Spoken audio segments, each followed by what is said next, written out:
You're watching Running Report Show on FanHub TF. I'm Joshua Potts, Mr. Possible, here to give you running news produced for and by the culture. And let's just jump right into it because we had huge running news this past weekend, and we're talking about the NCAA conference weekend. That was just utterly amazing. But the two biggest performances that I want to talk to you straight off the bat, Julien Alfred and Talitha Diggs. First, Julien Alfred breaking her own 60-meter NCAA record with a 6:97, becoming the number 8 fastest woman of all time in that event and the first woman in NCAA history to go under 7 seconds in the 60.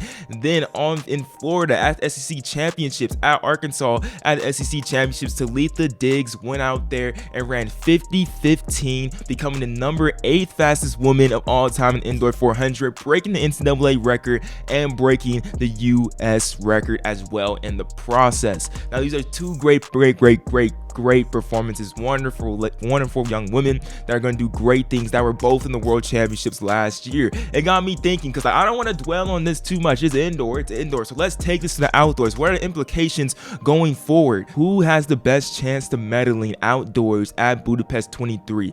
Obviously it will be Talitha Diggs in the 400 and Julien Alfred in the 100. Who has the best shot of medaling? And really, when you're looking at this, like, they're a good tail of the tape to look at this type of comparison. They're definitely both have their eyes of doing that, if not winning at the World Championships this year. They're both there last year at the World Championships. They both were knocked out in the semifinals. They want to just make that final thing, and they were both ranked top 10 in their respective fields. Talitha Diggs was ranked number 9 last year, and Julien Alfred was ranked number 5 in the 100. So they're super duper competitive. I'm really just curious to y'all, because when I think about the question, I think it's a great question, but when I think about my answer for the question, I'm just like, I don't know, because it really throws me off, because I'm thinking Talitha, because Sha'carri is going to be out this year. She ran 49.99 last year. I think she's going to be under 50 way more this time. She's definitely going to do a couple times under 50, already running a 50-15 indoors. So she's going to be very, very fast outdoors. The 400 is weaker than the 100 meter, I would say. But like, you still have Paulina, who's very, very fast. Sydney may run the 400 as well. That may leave her with one more spot to see who's going to get bronze. So it's weird to see. But then I'm all like, Julien Alfred, is she going to medal in the 100? And I'm thinking, is she going to beat Sharika? Is she going to beat Shelly Ann? Is she going to beat Elaine? And I'm thinking, I don't know.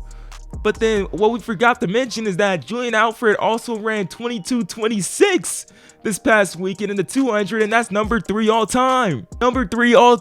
That is, like, it's amazing. Like, Julien was on, like, I am a 100-meter runner. That's what I feel like she was definitely like a Leah Hobbs, like a 100-meter runner. She's really great, running 10.81 last year. Like, that's what she does. But nah, she's like, nah, I could do it all. So I don't really know. I need to ask y'all. I need to put up a poll or something. Like, this is making me nervous. I don't know. So personally, if I had to pick, I'm gonna pick Talitha. I think Talitha's gonna do great things. She's only 20 years old right now.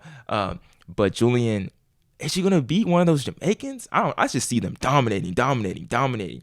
But if someone had to fall, if someone had to dethrone, had to break up the 3, I think it's Julien Alfred for sure, but I think Talitha is more likely to medal. Also in the news, coming up this weekend, we have the 10 in San Juan Capistrano at J. Sarah, the sound running meet that breaks all the 10,000 meter records last year. Grant Fisher Mohamed broke the North American records in the 10,000 meter. Grant Fisher winning that race, and Elise Cranny was 1 second off of Molly Huddle's 10,000 meter American record. It's going to be an even better field, more competitive field this year. And be honest, like, we could go the whole recap and preview of what's really gonna happen, but like, honestly, I know what's gonna happen. I kind of had a dream like last night of what's gonna happen to 10, so let me just tell y'all the 3 biggest stories that we're gonna hear that Sunday coming out of the 10. Number 1, probably the biggest right here, Woody Kincaid is a world champs threat for a medal this year in Budapest 2023. I think we're all gonna be talking about this, and I think you guys are thinking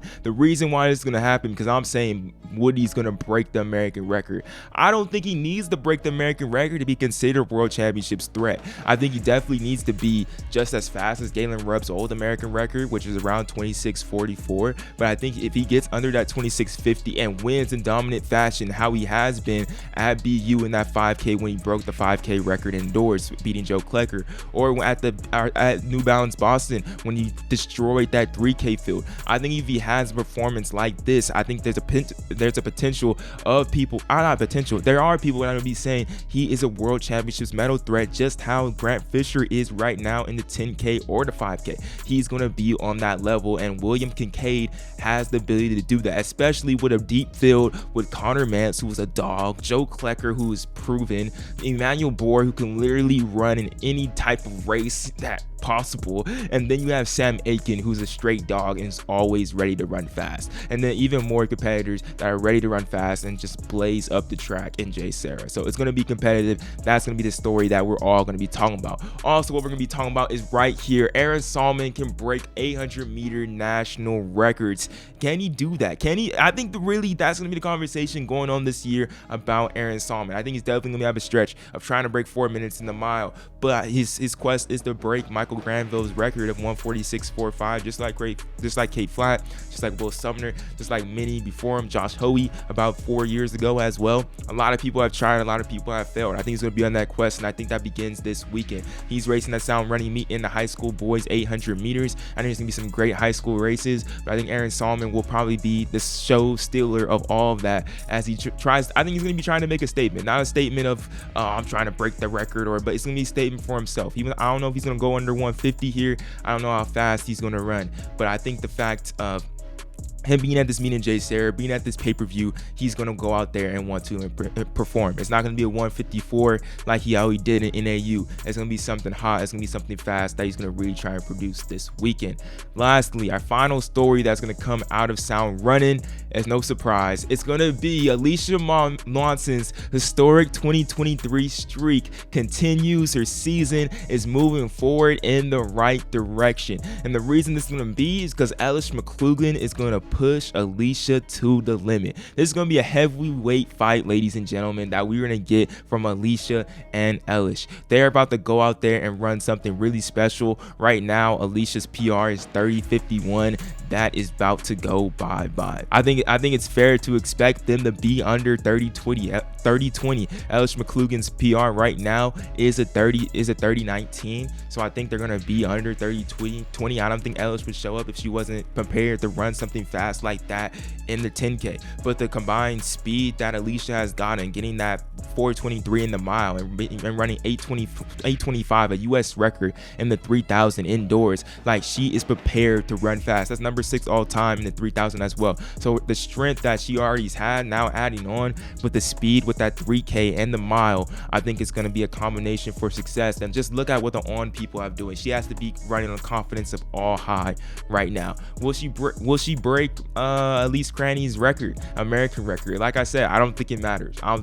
I think no matter what, the story will be Alicia Monson's historic breakout season of being on a world competitor continues here in 2023, and we will be talking about that this Sunday. And bet on it, bro. Bet on it. We can be talking about this. We can talk about it next week. Whoever come on the running report, we can talk about this directly right now on how my predictions did come true or not come true. I want you guys to comment down below. What do you guys think about it? Are you guys excited about the 10? Who's gonna medal at Budapest between Talitha Diggs and Julien Alfred? And just any other track news, and I'll respond back. See y'all next week on the Running Report show. Thank y'all for joining us. We'll see you. All right, check out Fan Up TF, bro. Y'all need to check in everything as the track season just keeps on heating up. See y'all next week. Let's get it.